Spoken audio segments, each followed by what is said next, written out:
Yo, what's up mga tropa? Good morning. Yan, good morning po sa inyo lahat. At sa video pala na to mga tropa, maaga pala kaming gumising ni Mrs. So ang oras pala natin ay 4:45 ng umaga. At ito yung araw pala mga tropa na ilolong ride natin si Raptor na pula. So magmula dito sa amin hanggang sa Lingayen ay 75 kilometers mga tropa. So balikan niya is 150 kilometers. Sa lahat po ng nag-aabang kay Raptor na pula, ito na po mga tropa. Susubukan natin yung kanyang tibay, yung lakas, at syempre kung gaano ba ito katipid sa gas mga tropa. Alright, so update tayo mamaya at kita-kita tayo sa daan dahil paalis na rin kami ni Mrs. mga tropa. Right. Hindi nga pala kami nakaalis agad mga tropa dahil pinatapos pa namin ng malakas na ulan. At dahil malakas ang ulan kanina ay bubuhos din ng malakas na shoutout. So shoutout nga pala kay Idol Don Lakas, Welma Castranse, Jen Olivo, Vic Kaalim, Erwin Moreno, Jack Castro at kay Ma'am Giselle Montero. Pagdating nga pala namin dito sa bayan ng Handa mga tropa ay nagkarga muna kami ng gas sa halagang 100 para hindi kami mabitin sa biyahe namin hanggang sa Alaminos. Dahil napag-usapan pala namin ni Mrs. mga tropa na sa Alaminos na kami magpapapultang. Pagkatapos nga pala namin nagpagas ni Mrs. ay lumarga na agad kami mga tropa dahil may hinahabol pala kaming oras. Mabuti na lang pala mga tropa walang masyadong sasakyan, kaya naman medyo nabibilisan natin ang takbo ni Raptor na pula. At dahil medyo mabilis nga ang takbo ni Raptor na pula mga tropa, ay narating na agad natin itong bayan ng Bani, ang bayan kung saan masarap ang pakwan dito sa Pangasinan. Eksaktong alas 6 pala ng umaga mga tropa, ay narating na natin itong bayan ng Alaminos, Pangasinan, kung saan naman ito ang bayan kung saan masarap ang taleba. Medyo mataas na nga ang sikat ng araw mga tropa bago natin marating itong barangay poblasyon Alaminos, Pangasinan. At dito nga tayo muna mag-i-stop over mga tropa at dito na rin tayo magpapapultang dito sa may sentrom Alaminos, Pangasinan. At dito nga ay nagbayad ulit tayo ng 400 para sa pultang na Raptor na pula. Bali lahat ng gastos natin sa pagpapapultang umabot tayo ng 500 pesos mga tropa. Alright mga tropa, so nandito na pala kami sa may Alaminos, dito sa may sentrom. At ito pala yung unang beses na mapultang natin si Raptor na pula. So may takbo tayo na 14,024. So yun yung nasa speedometer natin. So titignan natin kung gaano ba katipid itong Honda Supremo mga tropa. At magbiyahe pa pala kami sa Lingayen. So mga may siguro nasa 45 kilometers pa yung tatakbuhan natin magmula dito hanggang sa Lingayen. Alright, so bali papalis na rin kami ni Mrs. Nag-CR lang pala kami mga tropa. Alright. At bago nga pala tayo umalis dito sa may sentro mga tropa ay syempre hindi natin kakalimutan na abutan ng sticker ito mga tropa natin dito na napakasipag at sobrang bait mga tropa. So maraming salamat pala sa mga tropa natin dito at napaka-asikaso nyo po sa amin mga tropa. Pagkatapos nga pala namin magbagas mga tropa, bumiyahe na agad kami at itong mga tropa dire-diretso na itong biyahe natin at hindi na tayo mag-stop over at narating na nga agad natin itong bayan ng Sual mga tropa.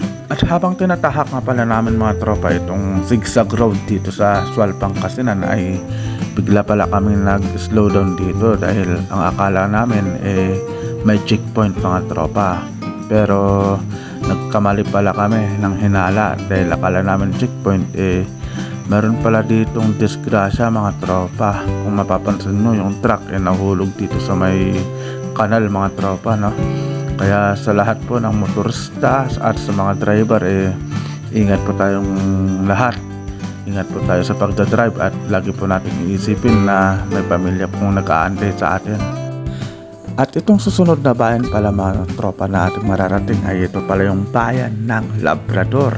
Ito ito ang bayan kung saan sagana sa seafoods at sa mga daing na tuyo, daing na danggit, daing na pusit at kung ano-ano pa mga tropa. Kaya sa lahat po na magpupunta dito sa Pangasinan ay huwag nyo na pong kalimutang dumaan dito sa bayan ng Labrador para makabili po kayo ng mga sariwang isda, lalong lalo na yung mga pampasalubong nyo kagaya ng daing na danggit, daing na pusit, dahil hindi lang po sa Cebu ang may masarap na daing kundi pati na rin po dito sa bayan ng Pangasinan. 6:40 na nga mga tropa ng umaga bago pa natin marating itong bayan ng Bugalyon, at dahil medyo kapos na tayo sa oras ay tatahakin na natin itong bayan ng Dumalandan. Dahil ito pala yung bypass road mga tropa para mabilis mong marating ang bayan ng Lingayen at ng Dagupan City. Bago mo pala marating ang bayan ng Lingayen mga tropa, idadaanan mo pala itong napakagandang tulay. Ito pala yung Dumalandan Bridge. So napakahaba po ng tulay na ito mga tropa at grabe napakaganda pa. So magmasdan muna natin to mga tropa.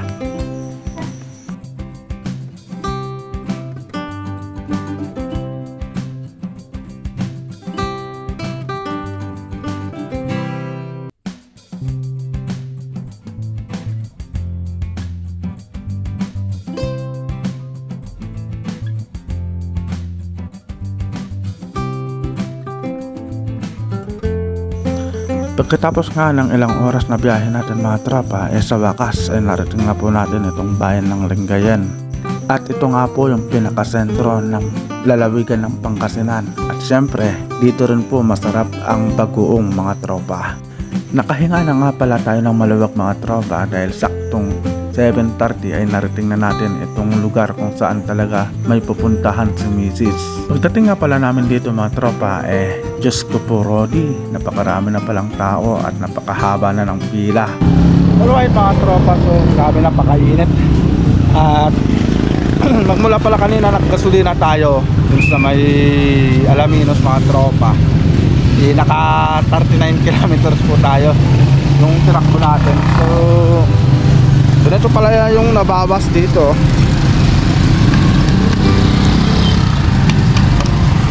Ganyan lang yung nabawas sa gasolina natin. Ayan o. Naaabot pa ng kamay. So napakakunti lang yung nabawas sa tinakbo natin na 39 kilometers.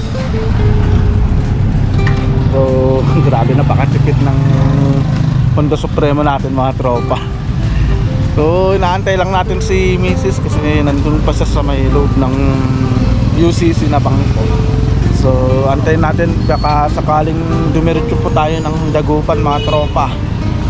So antayin lang natin sila. So dito pala ako nag-parking sa may plaza. So shoutout pala sa mga taga-Lingayen. Ay, sa wakas nakabalik din tayo after 2008 nung last na napunta ako dito. So napakatagal na. Kaya medyo kabisado ko rin itong Lingayen mga tropa.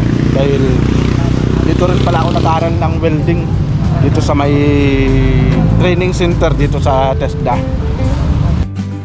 Pagkatapos nga ng mahabang pag-aantay, ito, natapos din si Mrs. sa kanyang lakad. At syempre, kinambinsi ko yan na sana ay makapunta kami ng Dagupan.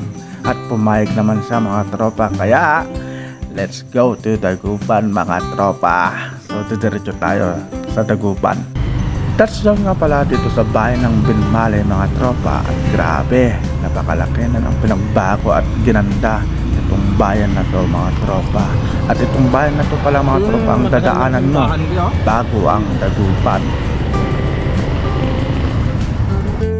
Medyo nakakaramdam na nga pala ako ng gutom mga tropa dahil ang oras natin ay alas 10 na. Pero kaya nating tiisin ang gutom dahil sa wakas narating na natin ang Dagupan City, kung saan ito pala yung nagsiselebrate ng Bangus Festival mga tropa. At dito nga pala kami nagpunta mga tropa sa pinakasikat na mall dito sa bayan ng Dagupan. At ito nga pala yung tinatawag na lang CSI Lukaw.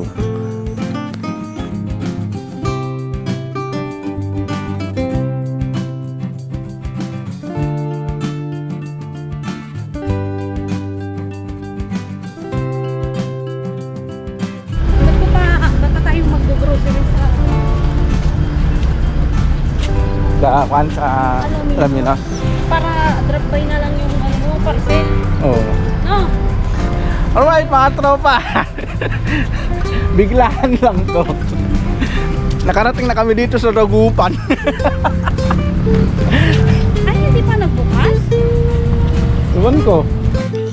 Pagkabukas nga nitong mall mga tropa ay agad na pala kaming pumasok dahil nagsabi pala sa akin si Mrs.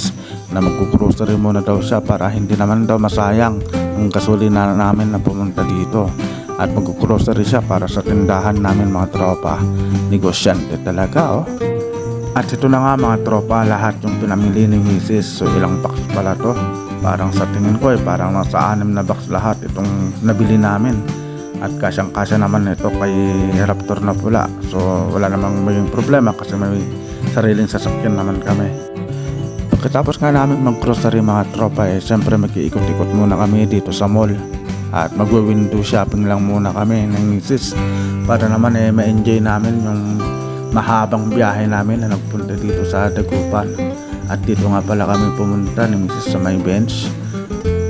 At mag-window shopping lang kami dito mga tropa. At bigla akong inaya ni Mrs. dahil may nakita siya. Sus, ang linaw talaga ng mata. Right? Pagkatapos nga pala namin mag-ikot-ikot dito sa CSI mga tropa nakaramdam na talaga kami ng gutom. Kaya naman naghanap na kami ng makakainan. At dito na nga pala namin napagpasyahang kumain mga tropa sa pinakapaborito namin kainan. Ito pala yung McDonald's. At pagkatapos ko nga palang umorder mga tropa sa wakas makakakain na kami. At bago tayo kumain kailangan muna natin magdasal sa Panginoon dahil sa gabay niya at sa kaligtasan na nakarating kami dito sa Dagupan. So kain tayo mga tropa. Alright. Pagkatapos nga namin kumain mga tropa nagpasya na kami ni Mrs. na umuwi na. Kaya kinuha na namin itong mga pinamili namin.